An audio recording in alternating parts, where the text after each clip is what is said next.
gabi po sa mga kumakain ng kanilang pananghalian. Medyo maselan po itong kwento namin. Punerarya sa Maynila, ubod ng mahal pero bulok naman ang serbisyo. Ang may-ari ng punerarya, isa pa namang barangay chairman. Narito ang report.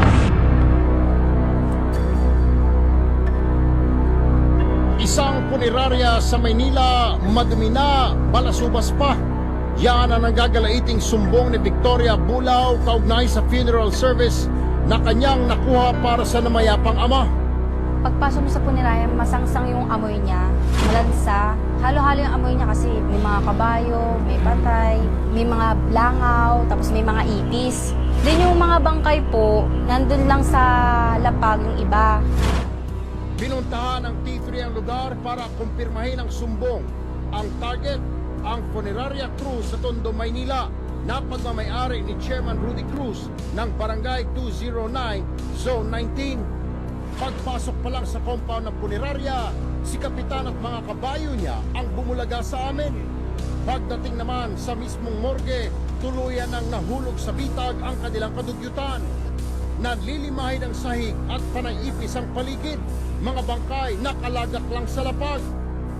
At ang imbalsamador, nakahubad na animoy macho man habang nagtatrabaho.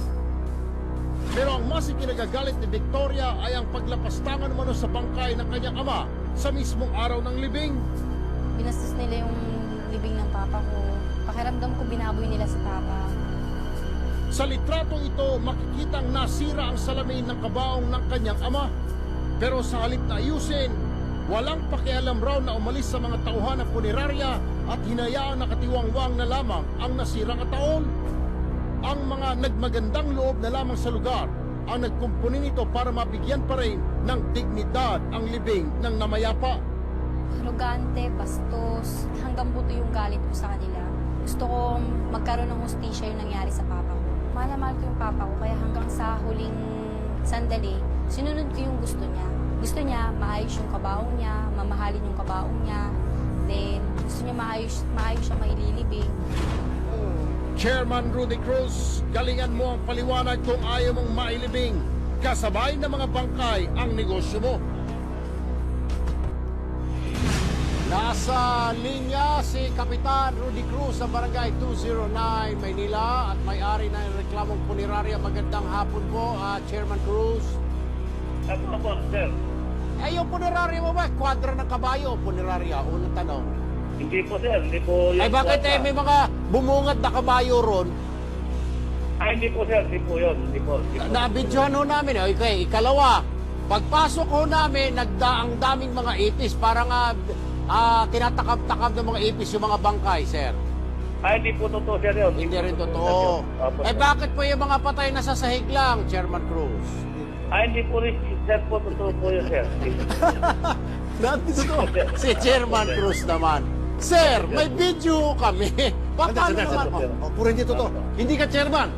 Hindi po, sir. Totoo po yun. Hindi totoo na chairman siya.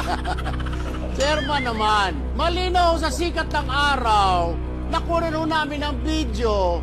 Eh, lahat ho ng sinasabi niyo hindi totoo. May video, kitang-kita ho ng mga tao. Chairman. Opo, sir. Sir, nakabukod po naman, sir. Malayo po naman, sir. Yun.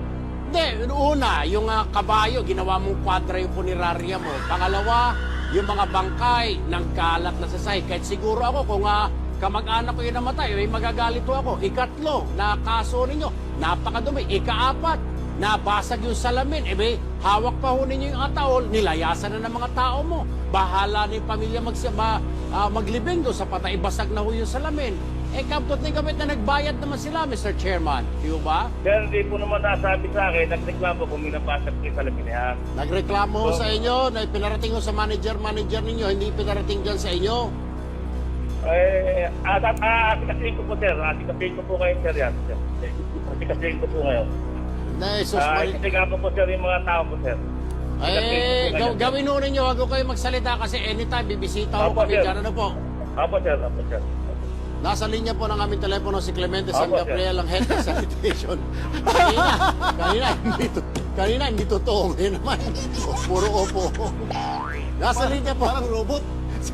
si Sir Clemente San Gabriel, Head ng Sanitation Division ng Maynila Health Department. Magandang hapon po, Sir Clemente. Magandang hapon po, Sir Erwin, at sa inyong mga kapatid na Tulpo.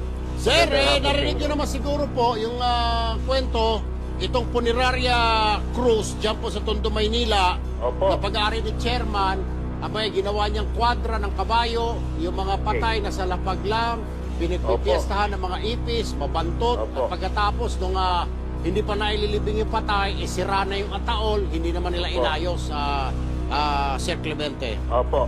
Alam niyo po, ang puninarya niya ay naka-address sa Rizal Avenue, Tondo side, pero ang kanyang morgue na doon sa Severino Reyes.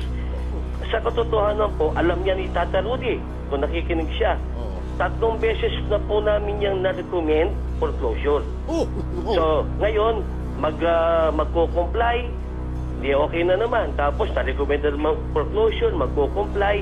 Mga 3 beses na po ata, kung di ako nagkakamali. Ang Ngayon, alam mo- sa ganitong pagkakataon, eto na naman, si Tatay Rudy naman, ipupunta na naman kami dyan at mag-i-inspeksyon. Sir. Kasi alam niyo Sir, po, ganito na lang kaya, Sir Clemente. opo, Since parang niloloko lang ho kayo, bakit hindi niya forever isara yan at sabihin sa BPLO, huwag na bigyan ng permit? Teka muna. ayun, may recommendation Sir, po sandali kami lang. Sandali lang, sa Terry. PPLO. Sir, sandali lang, ano? Lagi, Alam mo, Sir eh, Clemente, Sir alam- Clemente. Opo.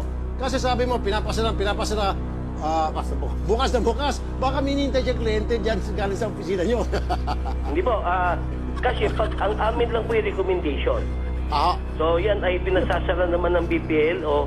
Pero pagdating po sa mga panahon na talagang magre-request po yan for lifting kasi nga nag-comply, yun naman, nabibigyan po ulit.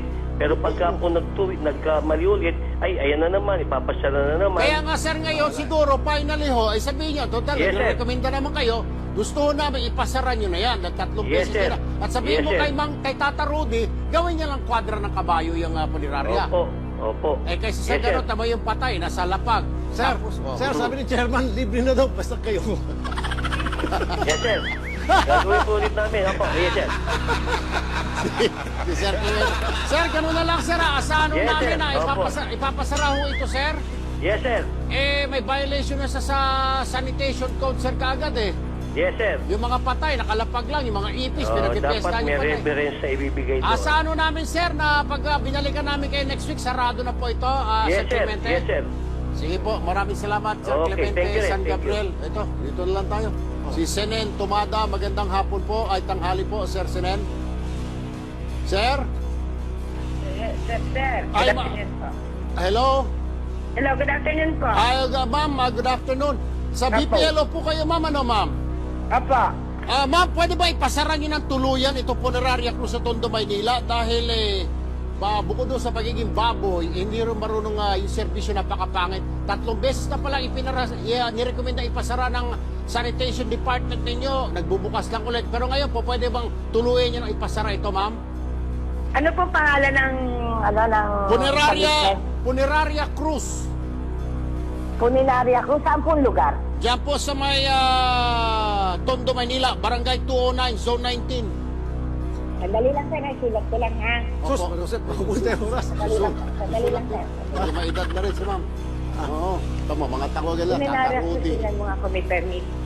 Ma'am, ganito na Funeraria lang. Ma'am, Cruz. ganito na lang po para mabilis po tayo. Pwede Apa, po apa. ba, pag chinek ninyo dyan, kung yan ay nasa listahan ninyo, ipasara nyo na, cancelahin nyo na yung kanyang lisensya, ma'am?